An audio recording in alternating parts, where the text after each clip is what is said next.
When you first start playing Commander, there are 3 things people will tell you. Firstly, you shouldn't play stacks in Commander. Secondly, this hobby can get expensive. Thirdly, and this is the one I want to talk about, multicolored decks are always better than monocolored decks. I'm the type of person who doesn't just take advice at face value. If something sounds reasonable, I want to test it myself and see if it is true. So I decided to test all 3 of those statements. Yes, this game can get ridiculously expensive. This statement is 100% true. And yes, in lower brackets, you shouldn't bring a stacks deck that completely locks players out of the game. Playing something like that on a table full of precon level decks is asking to ruin everyone's fun.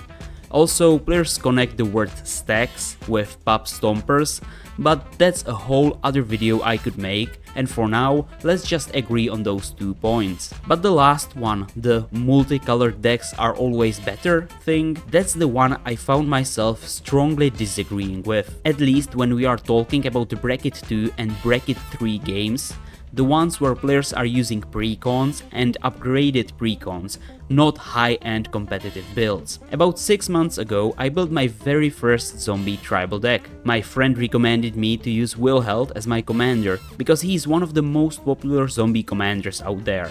So I used him in my very first zombie tribal deck. I included sacrifice effects, zombie token generation, and some classic zombie synergies.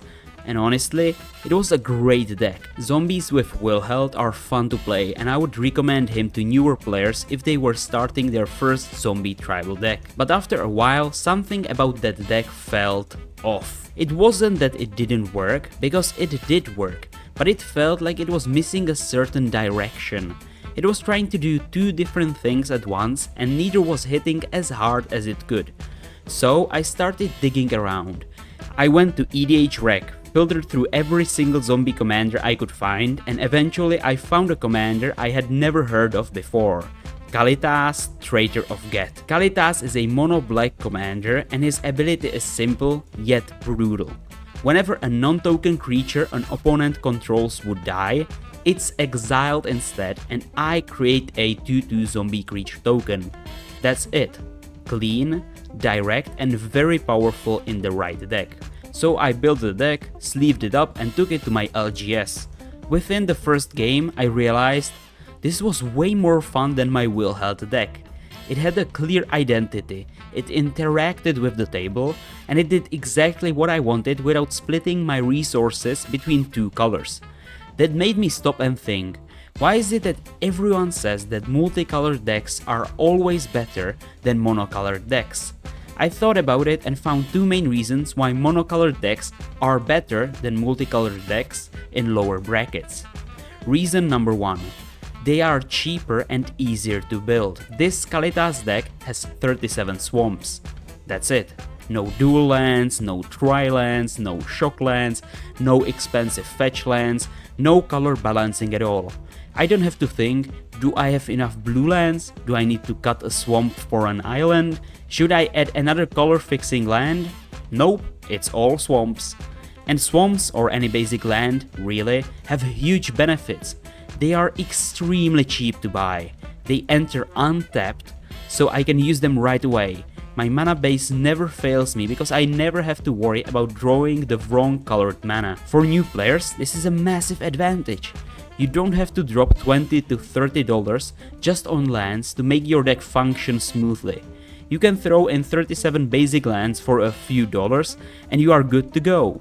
Even for more experienced players, it's amazing. You get to spend your budget on the fun cards, the creatures, the spells, the synergies, instead of spending money on mana fixing cards. Reason number 2. You can use 100% of one color's strength. In my Kalitas deck, every single card is black. Almost. I do have a Soul Ring to be fair, but the deck's identity is clear. It's going to do exactly what black does best, and it's going to do it perfectly. In a 2-color deck like Wilheld, you are splitting your resources. Half your mana base supports black, the other half supports blue, give or take. And because you have access to 2 colors, you feel like you need to include cards from both. Otherwise, why bother playing 2 colors? With Kalitas, my sub-theme became forcing opponents to sacrifice creatures, something Black excels at. And because monocolored decks are less common, a lot of those powerful but less flashy cards were incredibly cheap to buy. The result? I ended up with a unique deck that was budget friendly, consistent and extremely effective at doing its thing. Let me give you a real example. I played my Kalitas deck against a well-held zombie deck. Both decks were bracket 2, nothing crazy, no infinite combos, no $300 spent on lands. But in that game my Kalitas deck summoned more zombies, had more board presence and kept the pressure on without really slowing down. I wasn't even relying on combat tricks or flashy plays. Sometimes just having Kalitas on the battlefield was enough. My opponents would be trading creatures in combat and I would quietly be summoning 2/2 zombie tokens for free. And after the game, the well-held player told me, "That was a fun commander. Why didn't I ever think of building a monocolored deck?" That's when it clicked for me. The idea that multicolored decks are always better just isn't true. Not at this level of play.